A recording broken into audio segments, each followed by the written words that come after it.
you're here, it's probably because you managed to pull the same shit that I have. Or you're just a curious individual. Either way, I'm here to tell you the tale of how I managed to throw my life down the drain. Like many others, our tale begins in a faraway land.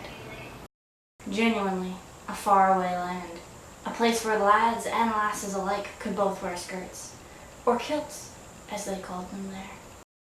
Yes, ladies and gentlemen, I went to school in Scotland.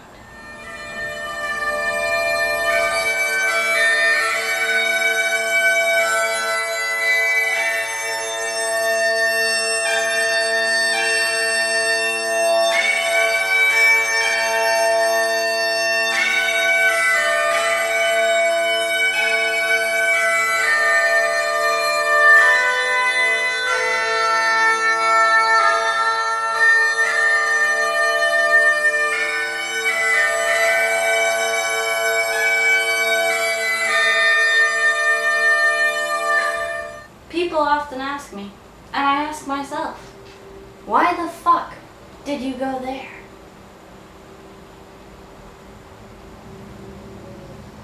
I don't know. Was it my thirst for adventure?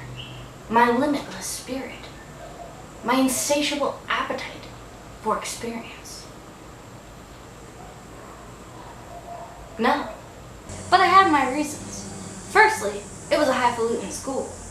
Secondly, they had green grass there, and considering that I was from a largely barren landscape, that was a very exciting concept to me. Thirdly, and most importantly, as you can see, Scotland was very close to Ireland, which is where I actually wanted to go. So this fancy-ass school that I go to has a shitload of clubs and societies for the students, including one called Bridge Club.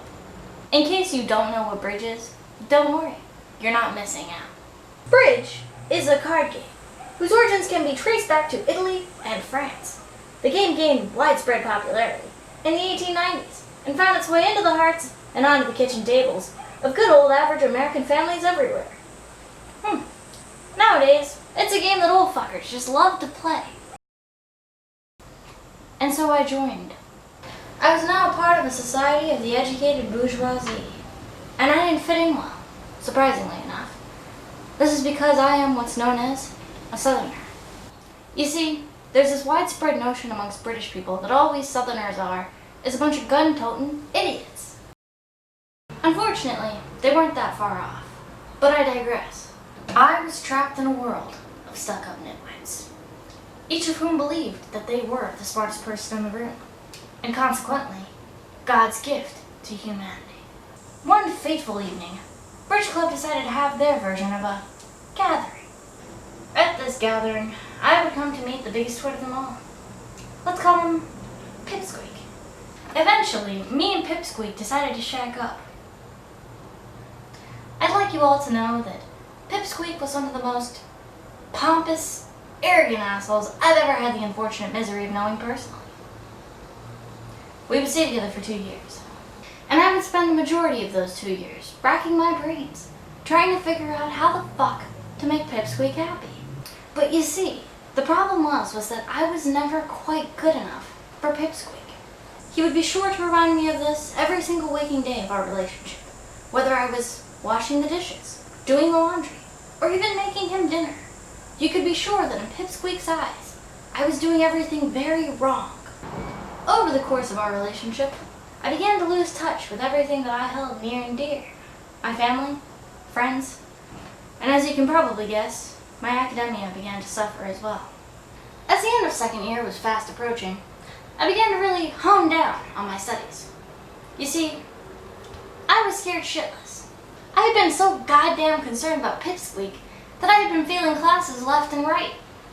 And even though Pipsqueak had made it quite clear that he couldn't give less of a shit about me, every time I tried to go study, he managed to show up.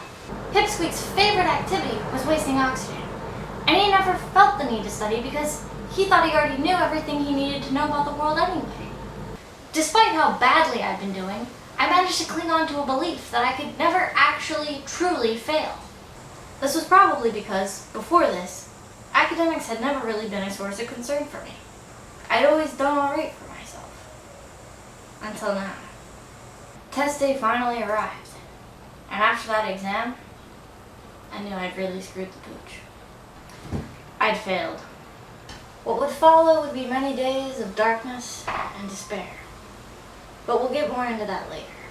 My point is that if an unfortunate sap like myself can survive and make it out of the hell that I turned my life into, then you can too. If you share any similar experiences, please comment below. If you like this video, then please like this video. And if you'd like to see more content, please subscribe. If you dislike this video, feel free to dislike this video. And if you hated this content, feel free to unsubscribe.